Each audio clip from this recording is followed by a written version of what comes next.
Petit déjeuner des femmes de Milulu Minene au Ezaki Bongo Mokolo ya vendredi le 30 juin 2023 pour na compte ya ministère famille des adorateurs. Bolanda ndengini elikanaki na elema obasele kibiso patiti mokiti.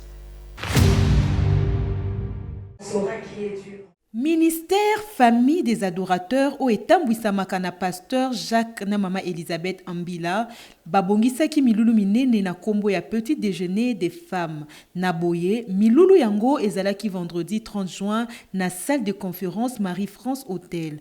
Kasi mama na likambo kuna ezalaki bongo metanoia yango elingi penza koloba mbongwana boye baite prophète Francis Ngawala yepe azalaki wana bongo mama Elisabeth Ambila na ba mama mosusu bango balobi na sepeli mingi na mukola lipanda na biso lelo activité na biso pe ko kaka mukola lipanda anniversaire na ngai pe ezalaka mukola lipanda bongo message to ko retenir nzamba pesi biso eza likambo ya metanoia oyo elakisi bongwama kobongola mpe kobongwama eloko tokoki koretenir mingi ke mutu ata aza ndenge nini akoki kobongwama mutu mpe ndenge azwa nguya epai na nzambe ye mpe akoki mpe kobongola eloko ndenge yo okoki kobongwama ozalaka moyibi olongo okomanda mwana nzambe okoki mpe kobongola eloko soki yo moko obongwami yo mpe okoki kobongola maladi ekoma bonne santé biaka ekoma mpe bozwi ebele. On a retenir car que Toza Banzambe,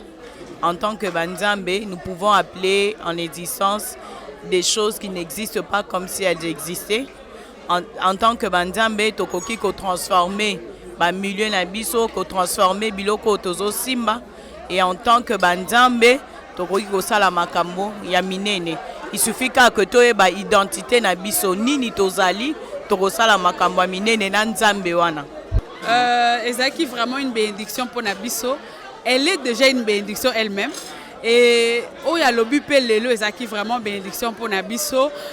Tout ce que nous demanderons à Dieu, qu'il bombaye lisusu, a pakola mafuta et sopana lisusu koleka, parce qu'elle est vraiment une bénédiction. Et atikala nzamba sala ebola mwebele. Bosengeli koyeba te kaka na milulu ya petit déjeuner des femmes, ordination ya ba pasteur P et Salema Kiwana et longo na pasteur Jacques Ambila.